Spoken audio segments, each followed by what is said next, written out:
ثم جعلناك على شريعة من الأمر فاتبعها ولا تتبع أهواء الذين لا يعلمون.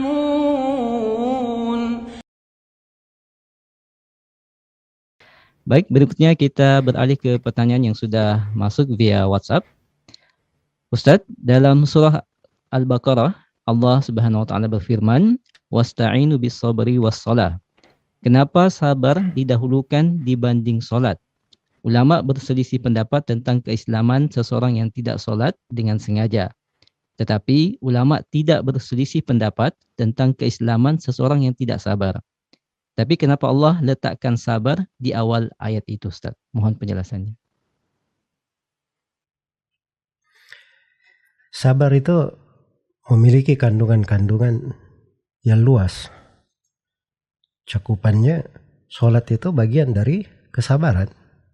Kalau dia sholat misalnya, itu sabar di dalam menjalankan perintah. Dia menghindarkan hal-hal yang dilarang sholat, itu juga bagian dari sabar. Sabar dalam meninggalkan perintah, dalam meninggalkan larangan. Kemudian kalau dia di dalam sholatnya misalnya, dia bersabar di dalam menunaikan rukun-rukunnya, ketentuannya, takdir, ketentuan-ketentuan di dalam sholat, ya dia terima dari perintah Allah, itu sabar terhadap ketentuan dan hukum Allah Subhanahu wa taala. Itu bagian dari sabar. Iya. Karena itu dikatakan oleh sebagian ulama bahwa sabar itu seperdua dari agama. Sabar itu adalah seperdua dari agama. Dan ketidaksabaran itu kadang menjatuhkan seseorang kepada kekufuran, waliyadzubillah. Itu asalnya ketidaksabaran. Ya, karena itu ada seseorang, dan ini saya sebut hikayat ini supaya menjadi pembelajaran untuk kita semua. Walaupun ini hal yang mengerikan, dan kita selalu bermohon kepada Allah semoga diberi afiat dari musibah yang menimpa orang ini.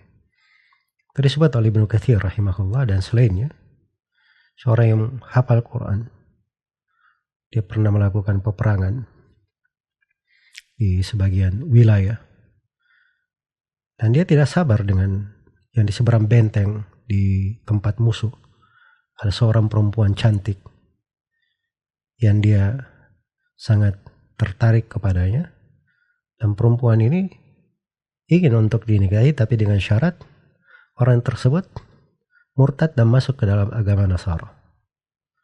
Maka orang ini pun murtad dan masuk ke dalam agama Nasara. Ini semuanya sampai dia murtad itu dasarnya karena tidak memiliki dari kesabaran. Tidak memiliki dari kesabaran. Waliyadzubillah. Akhirnya dia murtad, dan seluruh yang dihafal dari Al-Quran itu seakan-akan dia hilang semuanya, lupa.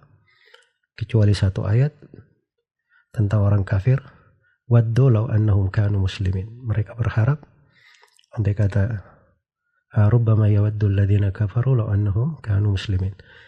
Andai kata orang-orang kafir itu kadang mereka berharap andai kata dulunya mereka muslim lagi. Ya, waliyadzubillah. Karena itulah jangan sampai dari ketidaksabaran ini menjatuhkan seseorang ke dalam hal-hal yang berbahaya. Dan Nabi SAW bersabda, "Wa ma u'tiya ahadun ata'an khairan wa awsa'a minas sabr." Dan tidaklah seorang itu diberi sebuah pemberian yang lebih luas dan lebih baik daripada kesabaran. Hadits Abu Sa'id Al-Khudri, riwayat Bukhari dan Muslim. Ini mungkin sebagian makna ya bisa memperjelas dari kandungan ayat. Wallahu ta'ala alam.